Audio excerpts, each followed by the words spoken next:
ഇതാണ് നമ്മുടെ പൊന്നാങ്കണ്ണി ചീര. കണ്ടോ, ഇതുപോലുള്ളൊരു ചെറിയൊരു പീസ് കൊണ്ടുവച്ചതാണ്. ഇപ്പം നിറച്ചുമായിട്ടുണ്ട്. നമ്മളിത് പറിച്ച് നമ്മൾ എന്തെങ്കിലും തോരനോ മറ്റോ വെക്കാൻ വേണ്ടിയിട്ടുള്ള പ്ലാനാണ്. ഇതാ നിറച്ചുണ്ട്.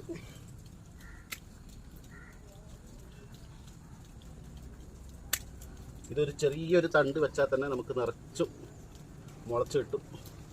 അങ്ങനെ ഒരു ചെറിയ ഇതുപോലുള്ള ഒരു തണ്ട് വെച്ചതാണ്. ഇതാ ഇതുപോലുള്ളൊരു പീസ് വെച്ചതാണ് ഇത്രയായിട്ടുള്ളത്. എവിടെ ആര് വെച്ചാലും എങ്ങനെ വെച്ചാലും കിളിർത്ത് വരുന്ന ഒരു സാധനമാണ് പൊന്നാങ്കണ്ണി ചീര. ഈ ചീര, പൊന്നാങ്കണ്ണി ചീര, കണ്ണിനൊക്കെ നല്ലതാണെന്ന് പറയുന്നുണ്ട്. അതുപോലെ ഒരുപാട് ഔഷധ ഗുണങ്ങളുള്ള ഒരു ചീരയും കൂടിയാണ് ഇത്. നമ്മൾ ആദ്യമായിട്ടാണ് ഇത് കഴിക്കുന്നത്. നമ്മളിന്ന് കഴിച്ചു നോക്കാൻ പോവുകയാണ് ഇത് ഉണ്ടാക്കിയിട്ട്. ഇതാണ് നമ്മൾ പറിച്ചിട്ടുള്ള പൊന്നാങ്കണ്ണി ചീര. ഇതാ ഒരു ട്രേ നിറച്ചുണ്ട്, ഒരുപാടുണ്ട്. നമ്മളിന്ന് തോരൻ വെക്കുകയോ അല്ലെങ്കിൽ കറിയിൽ ഇടുകയോ എന്തെങ്കിലും ആക്കിയിട്ട് കഴിക്കാൻ വേണ്ടിയിട്ടാണ്. അപ്പോൾ ഇതാ പറിച്ചപ്പോൾ ഇത്രയുണ്ട്. ആ ഒരു ചെറിയൊരു ചെടി നട്ടതിൽ നിന്ന് നമുക്ക് കിട്ടിയതാണ് ഇത്.